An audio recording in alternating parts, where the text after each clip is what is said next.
안녕하세요, 띵작텔링입니다. 오늘 이야기할 드라마는 바로 기궁, 그 중에서도 1화입니다. 귀신 빙의 샤머니즘에 정치 스릴러까지 한가득 섞여있는 드라마라 첫 회부터 몰입도가 장난 아니었어요. 주의하셔야 할 건 이 영상엔 스포일러가 가득하다는 것. 아직 본방을 안 보셨다면 잠깐 멈춰주시는 것도 괜찮습니다. 그럼 바로 줄거리부터 천천히 따라가 볼게요. 먼저 여리는 귀신이 보이는 특별한 능력을 가진 인물이에요. 유명한 만신인 넙덕의 손녀고 어릴 때부터 신기가 강했죠. 하지만 여리는 그 운명을 거부하고 무녀가 되길 거절합니다. 그 대신 안경을 만드는 액체 장인이란 길을 선택해요. 눈에 보이는 걸 꽂히는 일, 말하자면 현실에 뿌리를 두고 살아가고 있었죠. 그러던 어느 날 여리는 한 집에서 강한 원한기의 기운을 느끼게 됩니다. 바로 최원우댁. 그 집 딸 인선이가 이유 없이 아프고 있었거든요. 결국 여리는 그 아이를 구하기 위해 다시 신기를 사용하게 되고 피하려 했던 자신의 운명과 다시 마주하게 됩니다.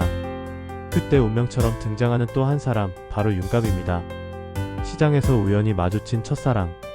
여리의 가슴을 한 번에 뛰게 만든 그 사람이죠. 잘 지냈느냐? 윤갑은 이젠 왕의 검서관이 되어 있었고 여리에게 이렇게 말해요. 너는 추상 전하의 안경을 만들어 주시오. 영광을 누리고 그리고는 함께 한양으로 가자고 제안하죠. 좋고 여리는 망설입니다.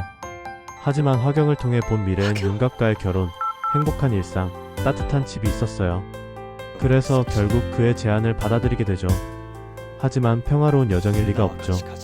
한양으로 향하는 산길에서 윤갑은 뭔가 이상한 낌새를 느낍니다.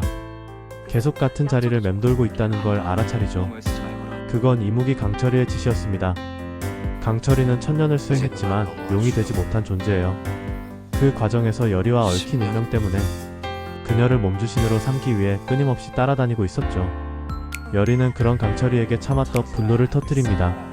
13년 동안 날 괴롭혔다면 이제 그만해. 제발 나 좀 내버려둬. 하지만 여리가 자리를 비운 그 순간 윤갑은 궁중의 비밀 정보를 알게 된 탓에 곽상충 일당에게 습격을 당하고 칼에 찔려 죽고 말아요. 아무것도 하지 못한 채 그는 쓰러졌고 모든 걸 지켜보던 강철이는 윤갑의 몸에 들어갑니다. 그렇게 강철이는 윤갑의 몸에 빙의하지만 그 순간 저주에 걸리며 그 몸에 갇히고 말죠. 그리고 윤갑의 얼굴을 한 채 여리 앞에 다시 나타납니다. 여리야, 넌 이제 내 것이다. 여리는 혼란과 분노에 휩싸입니다. 기어이 나리까지 죽이고 그 몸까지 차지했구나. 넌 지독한 악신이다. 그리고 드디어 절정의 순간이 찾아옵니다. 여리는 강철이의 계략으로 경기석을 잃어버리고 맙니다. 하지만 강철이는 윤갑의 몸에서 빠져나오지 못하게 되고 여리는 경기석을 되찾기 위해 연못 근처 절벽으로 향하죠. 거기서 강철이가 다시 등장합니다. 두 사람은 말다툼 끝에 몸싸움을 벌이게 되고 균형을 잃은 채 함께 낭떠러지 아래로 떨어지게 됩니다.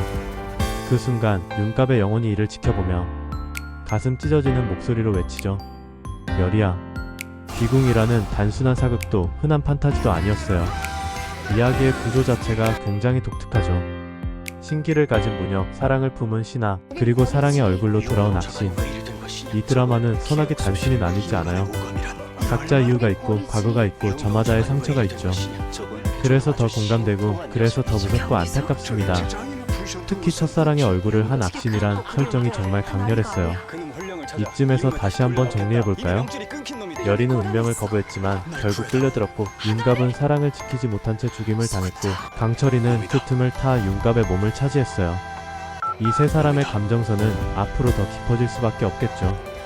다음 회차에선 과연 어떤 운명이 이들을 기다리고 있을지 정말 궁금해지네요. 오늘도 함께 해주셔서 감사합니다. 저는 띵작텔링이었고요. 우린 다음 리뷰에서 또 만나요. 좋아요와 구독은 언제나 큰 힘이 됩니다. 안녕히 계세요.